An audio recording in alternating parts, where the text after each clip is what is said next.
From WXXI News, this is Connections. I'm Evan Dawson. Our connection this hour will be made on June 14th of this year on the White House lawn. For the first time ever, the White House will host a professional sporting event. June 14th is President Trump's 80th birthday, and he's eager for the spectacle of the Ultimate Fighting Championships, the UFC, bringing their famous Octagon to the White House. They're calling it UFC Freedom 250, marking not only the president's birthday, but the upcoming birthday of the country. Trump is close with UFC's Dana White. He's also connected to a number of other figures from both UFC and the so-called manosphere. The Paul brothers, the Tate brothers, and more. The list goes on. Last week, he endorsed professional boxer Jake Paul to run for office in the future, saying that Paul is a great guy and would make a great politician. White is promising a massive spectacle for UFC Freedom 250, thousands of fans, and some serious fights. President Trump is telling people it's the hottest ticket in Washington. This hour, we discuss the meaning of this UFC event happening at the White House and the growing influence of the so-called manosphere in Washington. My guest is Dr. Kyle Green. Kyle's associate professor in the Department of Sociology at SUNY Brockport. Welcome back to the program. It's always fun to be here. So, as a bit of your credentials, some listeners and viewers might say, oh, you got an academic to talk about the UFC. You know, it's just going to be this academic discussion. Mm-hmm. Far from it. Kyle is a legit UFC head, I think. And tell me a little bit about your background there. Yeah, so I'll say this is pretty personal. And in some ways, that's what makes it so depressing. I've been a fan of the UFC since I was young. My brother was a college wrestler, and so he's 8 years older than me. He brings home a VHS tape of the first UFC, and I watched every single one since then. Go off to grad school. I'm interested in sports. I'm interested in politics. I'm interested in culture. I'm interested in gender.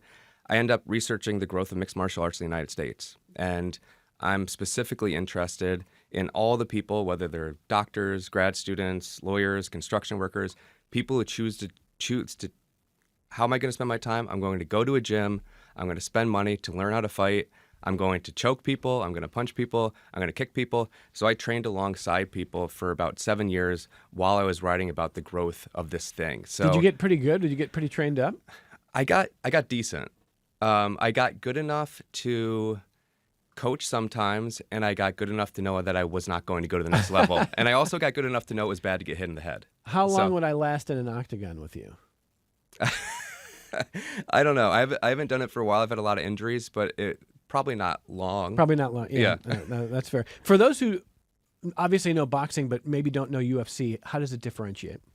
So there are rules, but the basic idea is that you can use any technique to beat up the opponent or to make them give up. So it could be boxing, it could be kickboxing, it could be basically any martial art. And it's turned out a big part of it is grappling. So taking the person to the ground, trying to choke them, trying to make them submit through bending their arm, twisting their knee. And so it's boxing combined with every martial art. That's the basic idea. How long does a fight usually last? More and more it goes to a decision. So a fight is 3 5-minute rounds, so 15 minutes. It used to be you would see more finishes. Sometimes amateur fights are shorter, title fights are longer, but about 15 minutes. And when was that first year when you get that tape from your brother? 1993. 93. It's been around that long. It's been around that long, but it's still relatively young. So it's in that in-between space, right? Kind of the age of the people who are paying attention and leading the manosphere. So it's young enough that we remember the birth of this thing. We remember it was when it was this controversial, really fringe practice. John McCain called it human cockfighting. It wasn't allowed to be shown on any pay-per-view. Every athletic commission, all 50 states banned it at one point. And this is a part of the story when we see the connection between Dana White and Trump. But this was seen as too violent, too aesthetically just not what we wanted in the United States. So in many ways, it was ostracized, and then it made this comeback and grew. And now it's incredibly mainstream. Yeah, very much mainstream, covered by ESPN, going to the White House lawn, which we'll talk about in a moment here. But did it start off as culturally or politically in any direction in its early days in the 90s? Was UFC associated with any part of the culture wars or culture itself or politics? Not really. You at least had to dig deeper to find that. It was the place for weirdos in a way, right? It was people found fighting wasn't a normal path to take. So if you ended up in a gym, especially training, you were searching for something. And it could be that you just watched a bunch of martial arts movies and you wanted to test this thing out. It could be that you saw the UFC and you saw a sumo wrestler fighting a Dutch kickboxer and you were excited to try it out. It could be wrestlers looking to stay active. And the unifying feature was there was a lot of conversation going on, and it would be people talking about the world, and they'd be using MMA, training and combat sport, as a way to understand larger issues. But the ideology was all over the place. I would find as many people who were libertarians as people who were communist, as people who were traditional Democrats or traditional Republicans. And that's not true anymore. Yeah, we're going to talk about that evolution. Why did you like it? Oh, that's a good question. That's funny. That might be the hardest question you asked me today. I was someone who grew up playing video games like Street Fighter. Like I said, my brother wrestled. I liked martial arts movies, and I was curious about the thing. I was also into sports. I was competitive, and when I got there, partially I justified it through research. So I didn't train before I started doing research. I was a fan of it, but I didn't train in the thing. I just found it fascinating. It is, and as much as I'm critical of where the culture has gone, it is one of the most creative ways that people can compete with each other. People can rely on different types of techniques. You see different levels of resilience. You see people coming back through adversity. So it has all the qualities that we love of sport, really boiled down to its most core feature. It doesn't seem barbaric or slightly Roman Colosseum. Oh, it does. In a small, yeah. Yeah, I'm both critical of the appeal and my own attraction to it while I still watch the thing. See, as a sociologist, as someone who studies other people, yeah. I wonder what you think about your own self, your own sort of bifurcated self in that way. Yeah, and this is one of the big questions I have even watching football. I struggle to watch football because of the level of damage to the brain. Yeah. And if you're watching boxing, you're watching people damage their brains. If you're watching the UFC, it used to be, and it was always argued, it was actually better for the brain than something like boxing, because as soon as you got hurt, you would be taken to the ground, you would be choked, or you would tap out, right? You would give up before you actually had repeated concussions. Boxing, you get knocked down, you get up, and you have 10 seconds to recover. That doesn't happen in MMA. Boxing, you have more rounds. It's just constantly getting hit to the head. Football, you have constant hits to the head, especially if you're on the line. So we used to, including myself, I used to justify and say, well, it's better for the brain than that other thing, and we still watch it. But I think as humans, we're really good at consuming things that we know are probably bad for us and bad for the people that are either producing it or for the people that we're actually watching and celebrating. And I'm a human. So over those 7 years when you were training and studying, did you notice any commonalities in the people who were training themselves, who were pursuing that sort of life and that career? Yeah. So the big commonality, I would say, is people searching for community, because that's one of the big things that I found. And that was also an appeal for me. People, when they trained together, almost immediately started building community, and they found other people who they could talk through life issues with. And I'll tell a really short story. First time, I didn't know if I was going to be doing research on the topic, but I was curious. So I went to a local MMA gym. It was a grappling day. First day, get on the mats with a guy who at the time I thought was kind of old. He was probably our age, right? So I get on the mats with this guy in his 40s, and we grapple for, say, 3 minutes. Now, I had not done this before, so I was exhausted, and he wasn't. He choked me a few times, pinned me on the ground, put my arm behind my back, gave up a few times. Then we're sitting and recovering, and immediately started sharing these stories about how he was going through a divorce. He had a good job, but he wasn't satisfied with his job. Training really helps him and gives him a focus and gives him a path. And he was sharing these details with someone that he had met literally 5 minutes before. And so as I was sitting there, first of all, just trying to breathe again. But as I was sitting there, I was thinking, there's something going on where this guy is immediately treating me like a close friend, even though he knows nothing about me other than the fact that we were sweating on each other and that he had choked me. That was it. That's all he knew. And yet he's telling me about his divorce. He's telling me about his relationship with his kids. He's telling me about his job. He's asking bigger questions about society. And that was one of the themes that I found over and over and over, for better or worse. Now, I want to talk about what you've seen shift over time. And listeners, if you've got questions, comments today, I still think we're not doing team phone calls. No. So no live phone calls. Still working on an updated phone system there. So hang with us for a little while we do that. But you can email the program, as always, connections@wxxi.org. Connections@wxxi.org. You can join the chat if you're watching on the WXXI News YouTube channel. Kyle Green is my guest, a professor in the Department of Sociology at SUNY Brockport, someone who not only kind of grew up liking UFC, Ultimate Fighting Championships, but trained and studied and spent years kind of getting inside it. So now UFC is going to be the first ever professional sporting event on the White House lawn. That's June 14th. It's President Trump's 80th birthday. They're calling it UFC Freedom 250, celebrating not only the president, but I'm laughing, but we'll talk about it, but 250 years of the country. And I want to kind of make sure that we get a little differentiation here. So Kyle can respond to the first email we have, if we could here.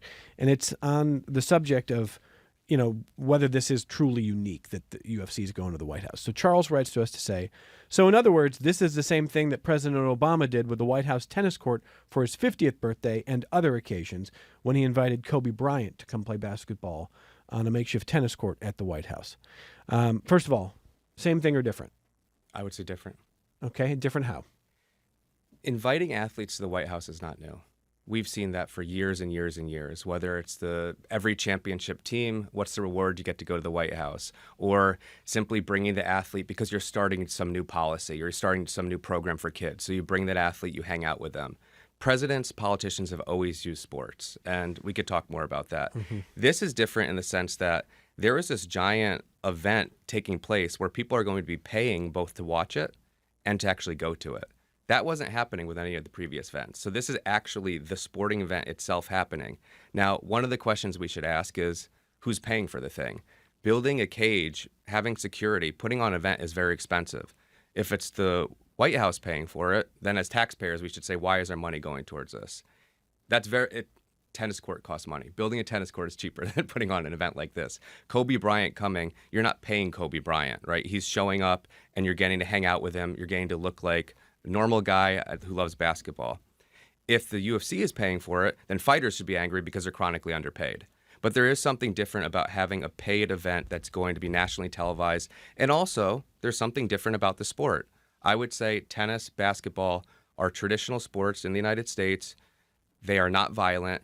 This is the most violent sport we have. And again, as much as I'm a fan, as much as I've participated in the thing, there's something different about watching two people, in this case men, because there's no women on the card, which is interesting. Because in the UFC, there's a lot of popular women fighters. There's only men on the UFC 250 Freedom Fights card. And they're going to be trying to knock each other out or choke each other. There's something different about that. Charles goes on to say, I'm just saying, if I were president, there would be absolutely an outdoor game with the Capitals alumni and the cast of Shoresy at the White House, right after I made it illegal to get to the front of the line at a convenience store without knowing what lotto numbers you want to play. Now, that part we can all agree on, Charles. That should be illegal. If you wait in line at the convenience store and you still don't know, now you're holding everybody up. Charles, on the money there. But I take Charles' point. If he were president, he'd bring a hockey team. He'd do fun stuff. But this is an event for the league or the structure of the sport it's in. It counts. It's not like bringing Kobe in for a shoot-around. It'd be like telling the current version of the Lakers, perhaps, we're going to build an arena. We're going to have 5,000 paying fans at the arena. We're going to have 80,000 plus free tickets for the Ellipse nearby. Yeah. And this will count in the standings. Like, this is a real thing. Mm-hmm. That's, I think, the distinction there. Yeah, I think that's a big part of it. So it's both the actual logistics of the event, and it's also, and I don't think we can ignore the fact that it's MMA versus a different sport. And other leagues wouldn't do that, right? So Obama went to basketball games, right? He went to see the Chicago Bulls play. That's different than bringing the court, building the court.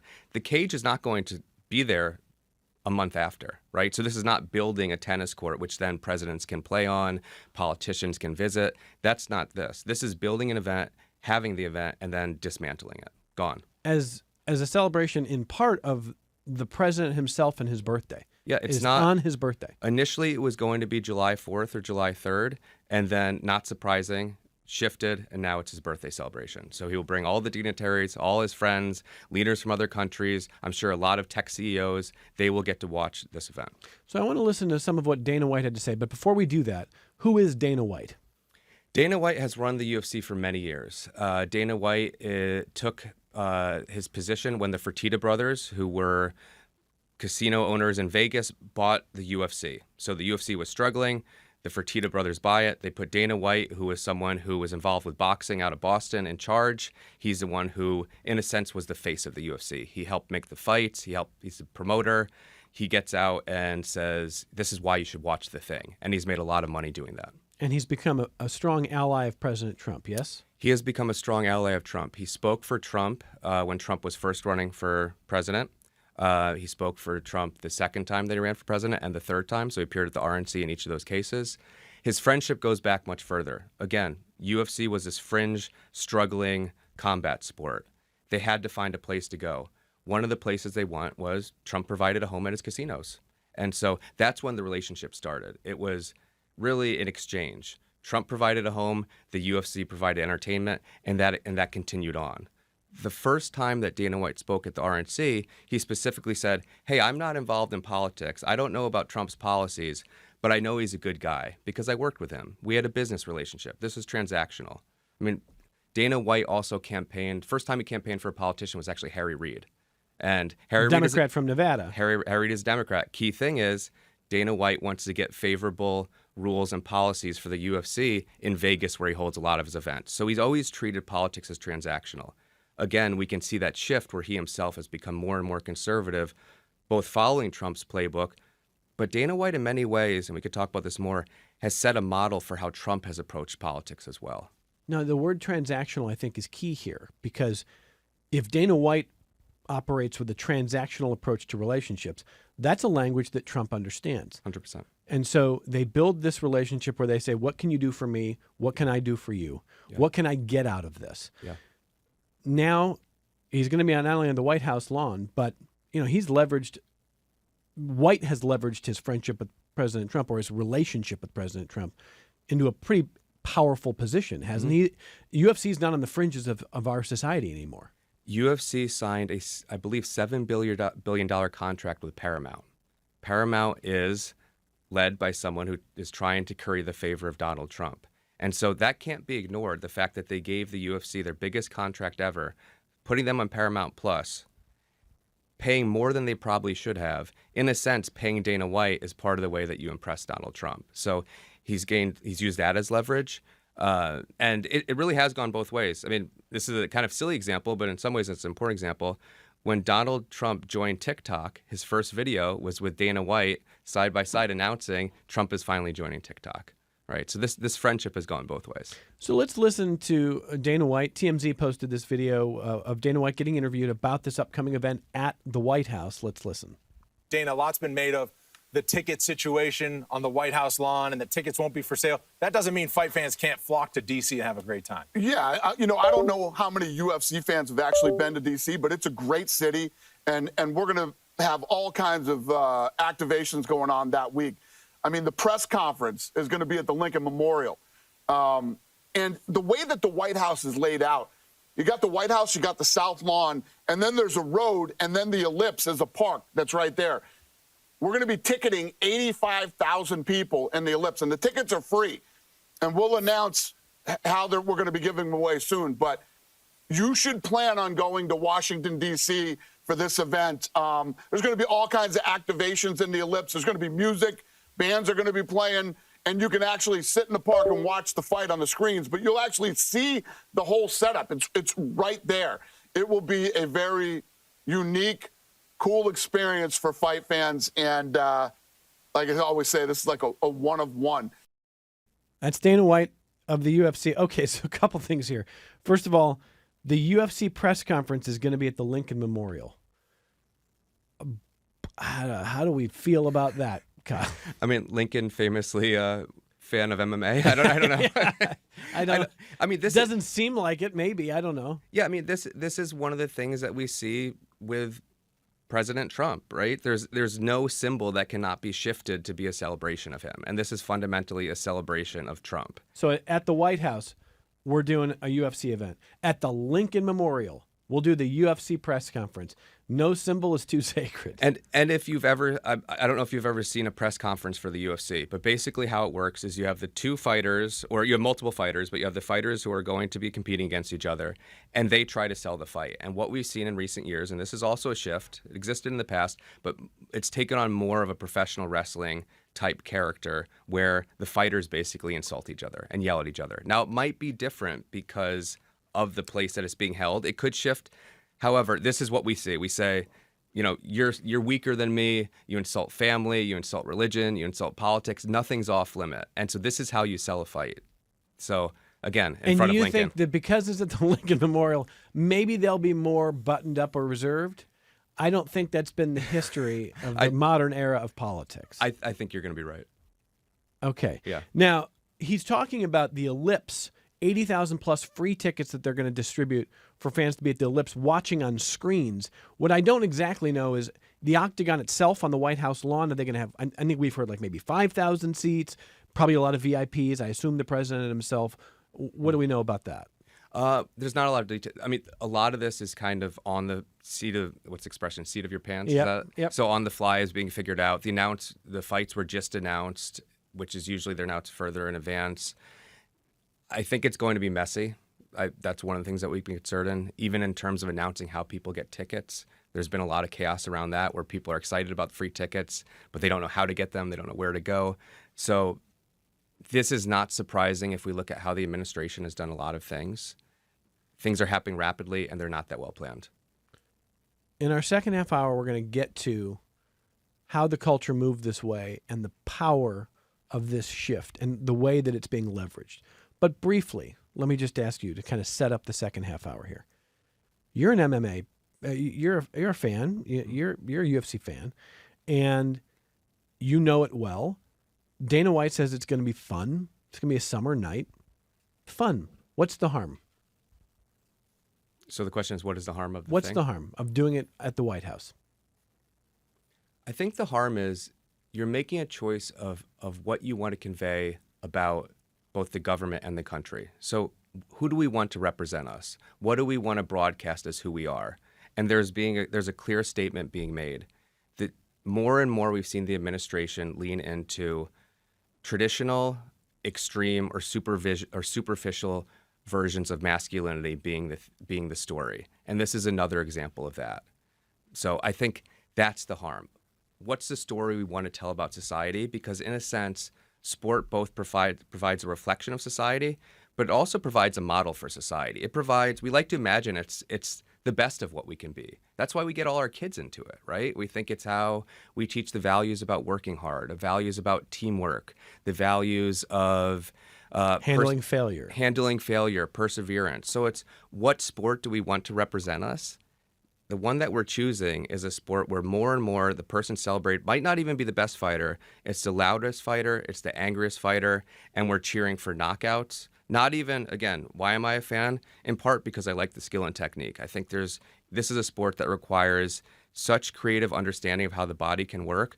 But what are we looking for? We're looking for one guy punching the other in the head and them falling to the ground unconscious. And that's what's being projected into the world. I think that's a bad thing. Can't I draw a line between the violence that you're describing that's going to be on the White House lawn on June 14th and the memification of the war in Iran, the video game-like approach that literally White House and Pentagon social accounts are putting out edited videos to songs, laughing at blowing up Iranian targets, making it a kind of alpha chest thumping, we got you kind of. I mean, isn't there a direct line there? I think there really is. I mean, they're using, again, the most superficial version of masculinity to sell the thing.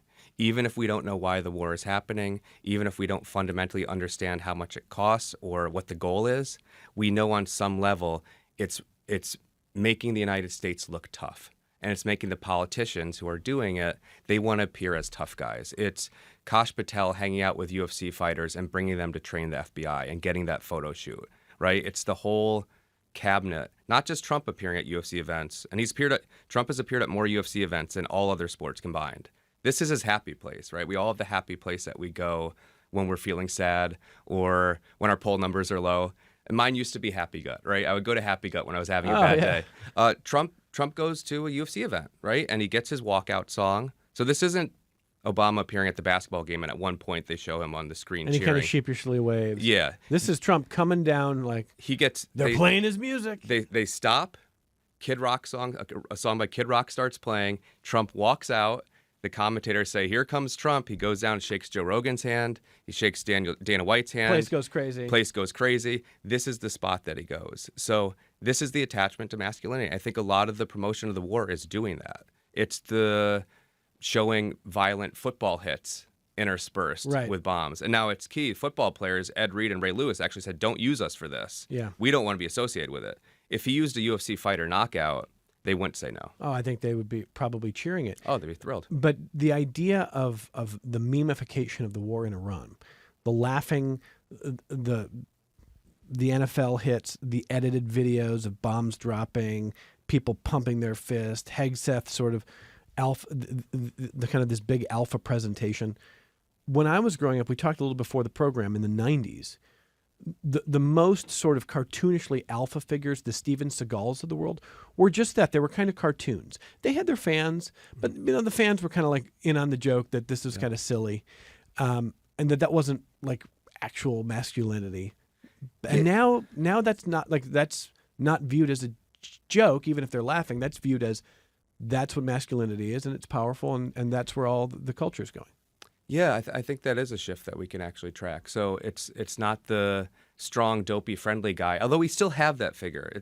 Travis Kelce is still celebrated, and Travis Kelce and his brother are kind of those guys. And not surprisingly, Travis Kelce ends up being attacked from the right for not being pushed to that same side that we're talking about. But yeah, we've seen a rise of people wanting to have that status that they didn't have before. So I think a lot of the people that we're pointing to, they weren't necessarily the jock in high school. A lot of Joe Rogan himself was not someone who came up through traditional sport. He came up through Taekwondo, and then he seeks out masculinity. Remind people, by the way, with Rogan, because a lot of people only know Rogan for his podcast. What's his connection to fighting?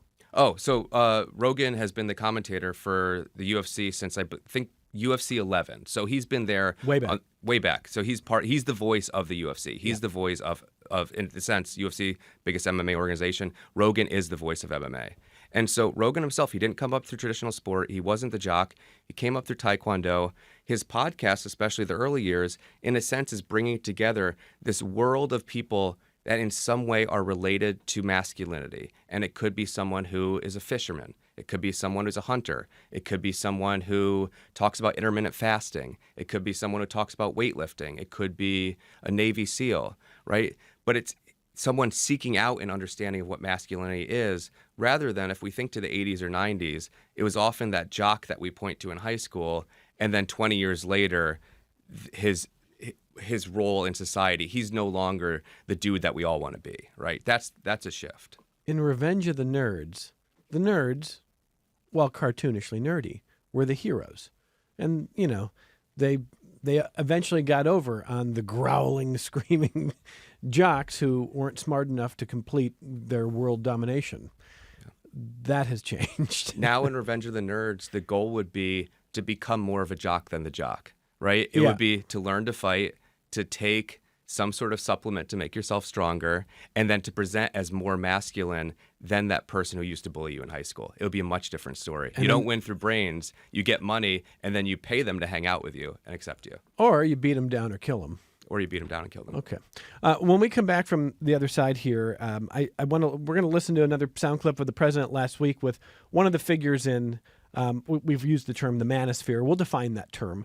But certainly culturally, there is a lot of power in something that didn't used to be at the center of the culture wars or politics.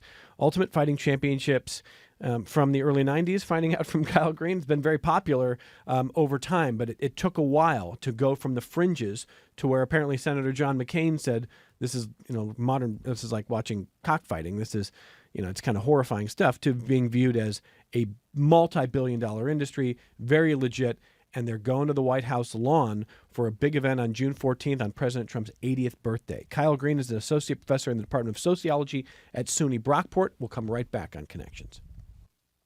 Support for your public radio station comes from our members and from Excellus Blue Cross Blue Shield, working with members to find health coverage for every stage of life, helping to make care and coverage more accessible in more ways for more people across the Rochester community. Details online at excellusbcbs.com. And Mary Cariola Center, supporting residents to become active members of the community from developing life skills to gaining independence.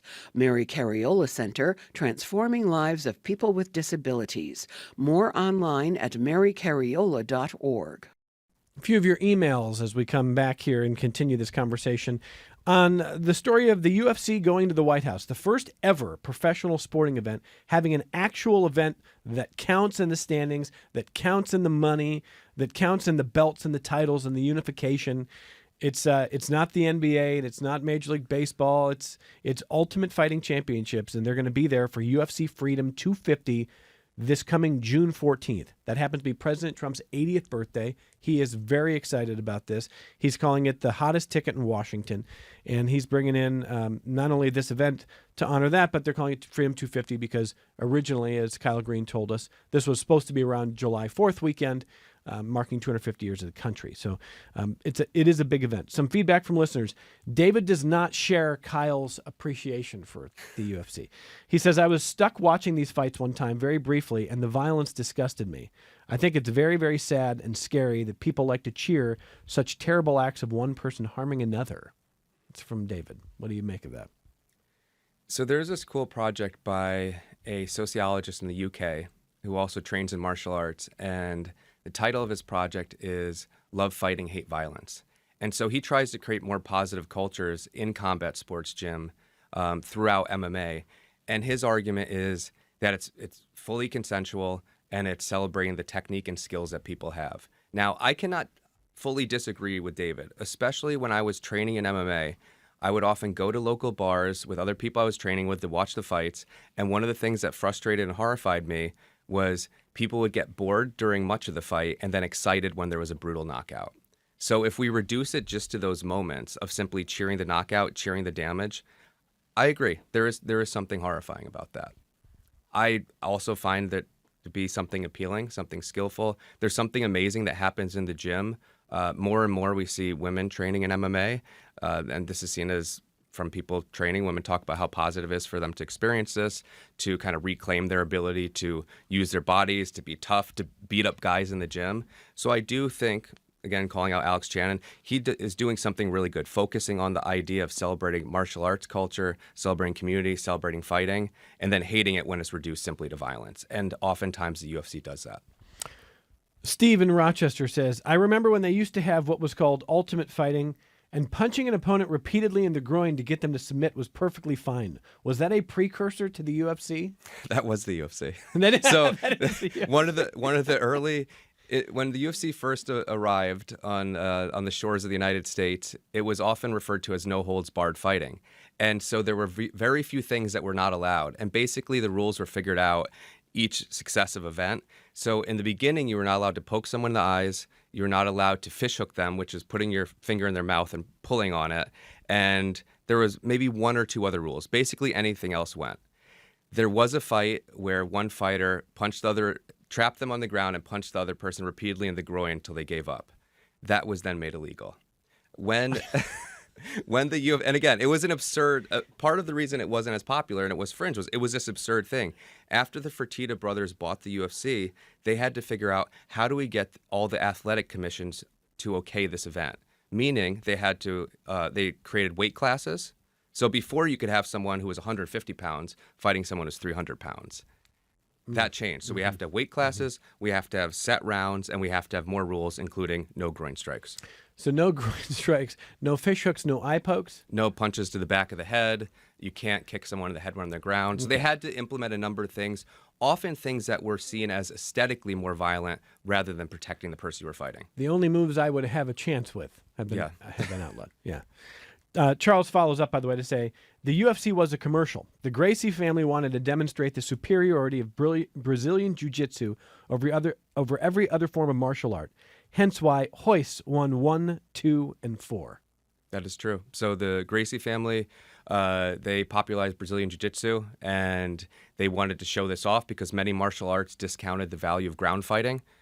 So the karate, we celebrated the karate person or the Muay Thai person or something like Kung Fu.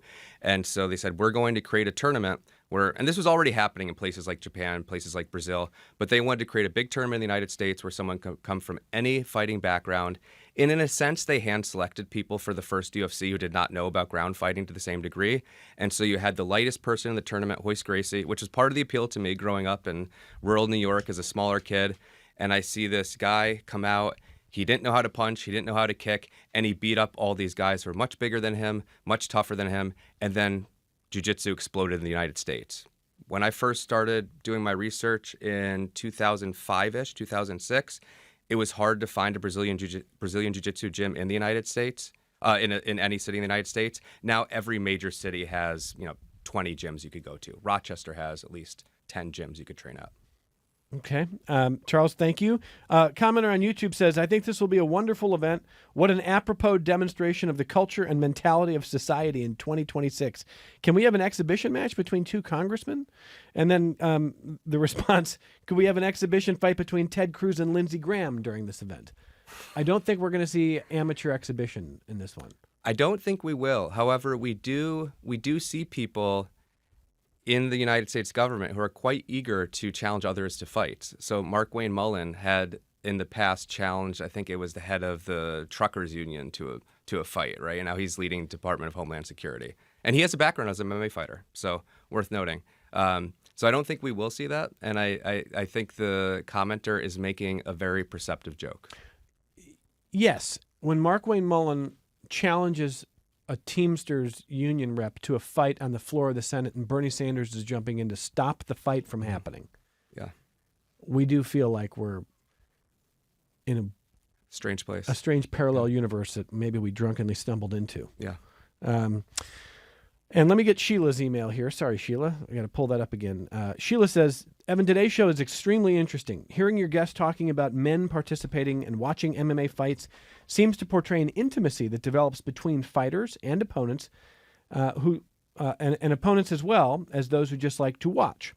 What does your guest feel is missing in the average American man's life that draws them to the most violent sport, yet at the same time seems to give meaningful friendships? Yeah, I think that's a really good question. And that's one of the things, that's one of the things that surprised me the most when I started the project. Also, when I've watched fights with people who had not watched fights before, one of the things that stands out to them, because they expect the violence, right? That's part of what's sold, is after many fights, the two people get up, and this could be in a men's fight, it could be in a women's fight, and they often hug after. And there seems to be this intimate moment where they're touching, they're talking about the fight, and there's a connection that's established. And this is a big part. When I've traveled around, so when I go to conferences, when I travel, I used to go and train at a gym every single time to get a sense of it. From research perspective, is what I'm finding in Minnesota, where I was doing my degree, is that indicative of something larger in the culture? And without fail, when I would train at a gym, whether it was in Iceland or Las Vegas or Spain, immediately after, other people at the gym would say, hey, let me take you around town. Let me show you the place. I want to make sure that you have a good time in the city. And we would feel like friends, even though we had just, only been together for 30 minutes. So I think part of it is when you train with another person, there's a necessary trust and vulnerability. If the gym is working well, you are going to be putting yourself in positions where you could be hurt. You are going to be putting yourself in positions where the other person could be hurt. And you have to do enough where you go to that point and then stop. So there's something there. There's also something about being exhausted with each other, about sharing and exchanging pain, about sweating on each other. We don't have that many times in society where two people touch each other, where two people sweat on each other. Mm-hmm. So you're breaking a lot of boundaries, and then it creates a space where you can fill that with meaning or connection. Now, sometimes that meaning connection goes a rather toxic way, as we're talking about the shift that's happened in MMA culture, but it also can be something very positive. So I wrote an article actually with a sociologist from Australia who looks at surfing, and he talks in a similar way about when people go surfing together and when they go on these big waves, there's a connection that's established. And we look at those moments as a place of potential positive intervention. Now, the question about what's missing in society, we know there's a lot of research on isolation, loneliness, difficulty making friends, especially for men, right? And this is, in a sense, part of that answer. People using their body to find a way to connect to other people. Sheila, thanks for the email. So when did you see the MMA and UFC culture start to shift into something more in the culture and in the politics? When did that change happen? Now, I don't want to romanticize the past completely. MMA always had some awful things happening in it, right? So we don't want to present it as some sort of like utopian project that then was co-opted and changed. Yeah. However, COVID. And again, a little bit of a simple answer. But not when Dana White was on stage with Trump in 2016? Even at that point, you could start to see the shift. But again, when Dana White was there, it seemed much more like when he was campaigning for Harry Reid. He's saying, this is my friend that I always worked with, and I think he's a good person. So people could read that and say, okay, we know who Dana White is. He's this blustery guy who celebrates himself. He's also someone who has, again, that transactional relationship with people. Promoting Donald Trump to president is also going to help the UFC. We could read it as that. Sure. When COVID hit, the UFC became the darling of the right. So every other sports league shut down. They said, here's this dangerous thing happening. We have to figure out the safe way to respond, and we're not going to put our athletes at risk. For many people, the NBA shutting down was the moment we took COVID seriously. Right? Before that, we knew this disease was out there. We knew this virus was spreading. But if the NBA can't handle it, these are the top athletes in the world. They're scared. They're shutting down. We have to take it seriously, too. And then we start to see the wave of shutdowns. The UFC said, we're not going to stop.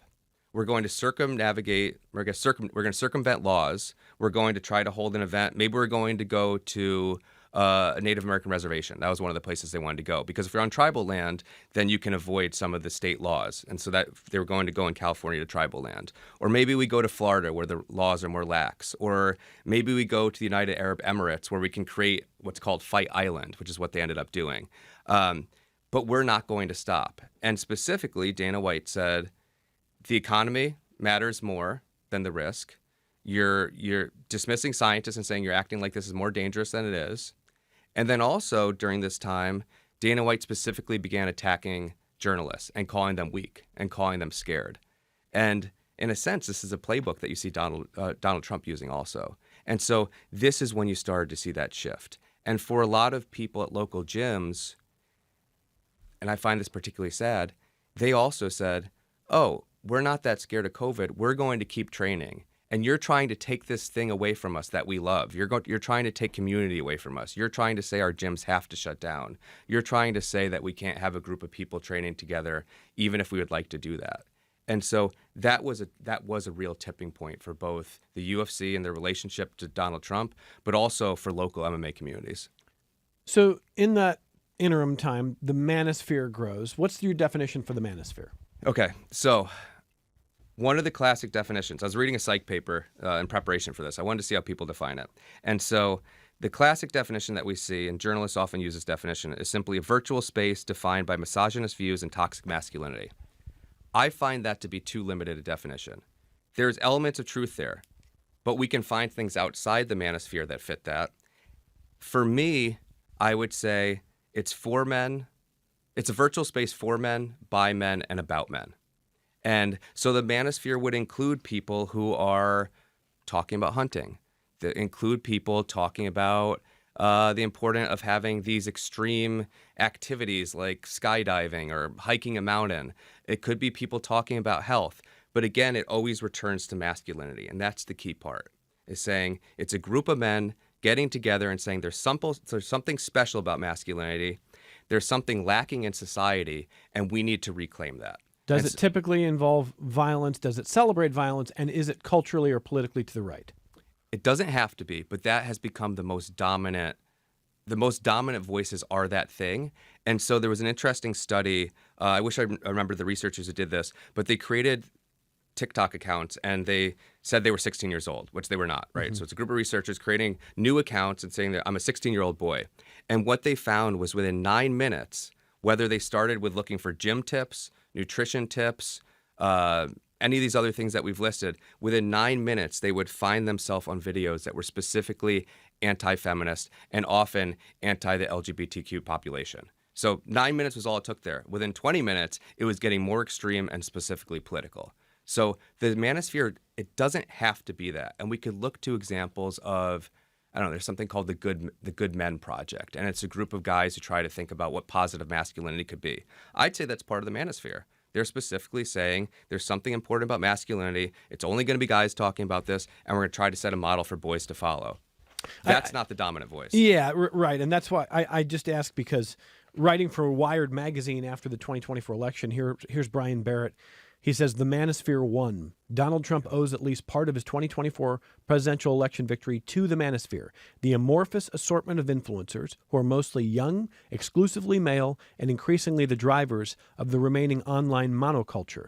Donald Trump becomes president of the United States. It wasn't especially close, which came as a shock unless you watch or listen to Theo Von or the Nelk Boys or Aiden Ross or Andrew Schultz or Sean Ryan or Joe Rogan. But he's the one you've definitely heard of, maybe not the others. And it's important to point out, every other person you listed connected to combat sport culture, either through a first appearing on Joe Rogan or was it the Nelk Boys or Brothers? Yep. What's them? Dana White actually gives them money and they appear at UFC events. So all these people are emerging from that same cultural space. And as I was pointing out, the manospheres, the reason I want to have a broader definition is it's easier to understand the appeal, and also it makes us take it more seriously. The fact that someone can start out just interested in, give me some tips on how to work out at the gym, or give me some nutrition tips, or I'm into hunting, so tell me the best way to get the deer that I'm looking for. You can start there, and then you end up in the space that we're talking about. Suddenly you end up in this space that's specifically about a kind of grievance politics, saying men are oppressed, men aren't getting the things that they need, and the reason, well, let's focus on women, or let's focus on all those guys who are misleading you about what masculinity is. That's the modern algorithms of tech leading you there in an accelerated way, right? When you and I were growing up, that didn't exist. Yeah, and I think you can't understand the place that we are in society without understanding that specifically. Right? Everyone's on Instagram. Everyone's on TikTok. This leads us to these places. It also flattens expertise, right? So you could have the person who's giving advice on gym culture or nutrition or the problems of society who knows nothing about it other than they have a loud voice and they're charismatic, right? And I often think the important thing here is it starts out with something real. If a 13-year-old boy is lonely, that's a real thing. Right? Absolutely. If a 20-year-old guy is looking at the economy and saying, that looks a little bit scary, that's real, right? So it's picking up on real things, but then then you get sucked into the algorithm, and the answer that we're getting predominantly is a very hateful and angry one. And that's the scary part. I mean, you could just say, I want to learn more about gun culture. I want to learn more about hunting culture. I want to become a better hunter. What rifle should I buy? Exactly. And within 5 minutes, you're there. Within minutes, the algorithms will find you. Yeah. And so people are getting pulled in that direction. So let's close with this here. That's how the modern combination of culture and technology has moved people in a certain cultural direction and has accelerated the move of even sports to politics. What about the voices that push back? I was reading a piece recently about a country singer named Hayes Carll, and he's one of the few, decently big country singers on the political left. He's not the only one, of course. The Dixie Chicks very famously, but many others. But I mean, he's got songs about climate change. He's a country singer. In the MMA UFC space, does that exist? Yeah. And it's harder and harder to find, but it does exist. So I was mentioning off air that I recently started a podcast that is specifically asking this question. And what we're doing on the podcast is we're interviewing people who have been attached to the combat sport world in some way. It could be famous fighters, it could be coaches, it could be broadcasters. And we're saying, hey, is it just us? What have you seen in terms of this shift? And then how do you respond? Do you just drop out? Do you find spaces that specifically celebrate an alternative? And there are those people still out there. One of the first guests we had was Nathan Quarry. He was a UFC fighter. He fought for the title at some point. He was on The Ultimate Fighter. And he also led the class action lawsuit against the UFC, trying to get just fighter pay. And he's someone, and I think this is really key, he doesn't specifically approach this by saying, I am the alternative, I am the example of good masculinity, but instead he presents a model by saying, I'm going to care about mental health, but I'm also going to still train at a local gym. Or another guest we have, Stephen Kesting. He's a firefighter, he's a wilderness explorer, he teaches grappling, and he doesn't say, again, like, look at me, I'm the version of good masculinity, because young people are very good at picking up when someone's trying too hard, and we immediately dismiss them, right? If you or I started a TikTok series and we're like, we're going to save masculinity, no one would be lampooned. Yeah, no one's going to watch it, right? But there's still those models. And again, even someone like, outside of MMA, someone like Bad Bunny, right? Bad Bunny is not saying, I'm specifically going to be a good model for masculinity, but he's willing to play around with gender roles. He still has songs about having sex with lots of women, right? So he's not going to say, look, I'm going to be this perfect character. But I think that's part of the popularity of someone like that.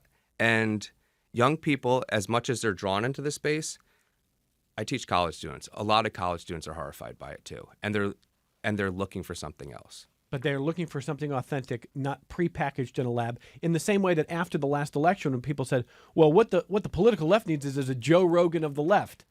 Yeah. Imagine rolling out someone saying, "Hey, you know Joe Rogan? Yeah, I'm the alternative. I'm like Joe Rogan, but I'm on the left." Like that would get laughed out of the room. Yeah, and even something like the country example. Now, I'm going a little out of my area of expertise, but someone like Zach Bryan, I think he can have a more positive effect. And I'm saying this without knowing everything about his personal life. I'm sure there's bad examples, but he can have a more positive effect because he is that ex-military popular country artist who's not specifically saying, I'm going to be the voice of the left. Once you start doing that, you're not going to attract those younger people to follow you. Maybe the next conversation as the music begins to play is a lot of the people on that list from Wired, people like Sean Ryan, he's horrified by the Epstein files, feels betrayed. Theo Von and Joe Rogan, horrified by ICE, they feel betrayed. And Andrew Schultz has come out entirely against the Trump administration, saying that he has felt conned. So some of the biggest voices in the so-called manosphere, there's cracks in it. It's a question of, it's hard to admit that you've been had. It's hard to say I got. But maybe on a future program we'll talk about the psychology or the sociology of that. Happy to. Would you come back sometime? Anytime. Where do people find more of your work if you want them to do that, Kyle? It's a good question. Go to the Brockport Sociology Instagram page. I post a lot of stuff there. And then I have a new podcast, I Have Questions, with Janisha Singleton, where we talk about MMA, culture, politics, all that stuff. And then I'm also on a podcast with Abigail Smithson, who's an artist. The podcast is called Dear Adam Silver, where we look at basketball and culture. So a lot of places. Let's talk basketball sometime. Always. All right, go Cavs. Thank you very much for being here. More connections coming up.